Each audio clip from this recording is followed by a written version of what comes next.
सम्पूर्णमा नमस्कार। साथै विजया बडा दशमीको अवसरमा सम्पूर्णमा हार्दिक मङ्गलमय शुभकामना व्यक्त गर्दछु।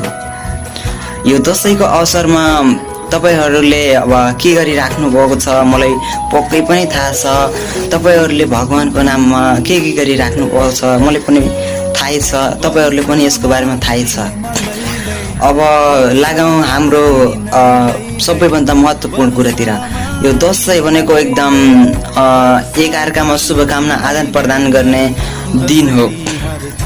तर यो तपाईहरूले यस्तो अवसरमा, यस्तो राम्रो दिनमा, यस्तो शुभ दिनमा तपाईहरूले कसैको ज्यान लिएर शुभकामना मनाइराख्नु भएको छ भने त्यो राम्रो होइन है। धेरैजनालाई मैले देखिसकेँ, बिचरा सजीव प्राणीहरूको ज्यान लिइराख्नु भएको छ। राँग, बाख्रा आदि जस्ता जनावरहरूको ज्यान लिएर दशैं मनाइराख्नु भएको छ। दशैंको शुभकामना आदान प्रदान गरिराख्नु भएको छ। यस्तो चाहिँ तपाईहरूले नगरिदिनु होला, किनभने अब अरूको ज्यान लिएर त कुनै पनि कार्य चाहिँ शुभ हुन्न। जस्तै कसैको घरमा एउटा मान्छे बितेछ, अब त्यो घरमा शुभ हुन्छ, त्यो शुभ मानिन्न नि त। त्यो पनि त फेरि अनर्थै भयो नि त। एउटा अनर्थ भयो, एउटा गलत कार्य भइसक्यो, उहाँको घरमा ज्यान गइसकेको छ। अब त्यो कार्य तपाईहरूले शुभ त मान्नुहुन्न नि। त्यस्तै अब तपाईहरूले पनि सोच्नु न, अब अरूको ज्यान लिएर तपाईहरूले भगवानलाई अर्पित गर्नुहुन्छ, चढाउनुहुन्छ, खानुहुन्छ, त्यो लास खाएर के तपाईहरूको जीवन साध्य हुन्छ त? त्यही भएर तपाईहरूले कसैको ज्यान नलिनु है। यो दशैंको अवसरमा भनेको राम्रो दिन हो, शुभकामना आदान। यस्तो खास दिनमा तपाईहरूले कसैको ज्यान नलिनु है।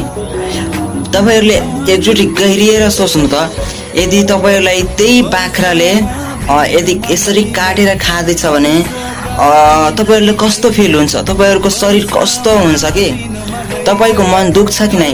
त्यस्तै त्यो बिचाराहरूको ज्यान पनि सोच्नु न, त्यो बिचाराहरूको ज्यान पनि दुख्छ। अब भगवानले यस्तो त भनेको छैनन् कि कसैको ज्यान लिएर मलाई अर्पित गरेर मलाई चढाऊ।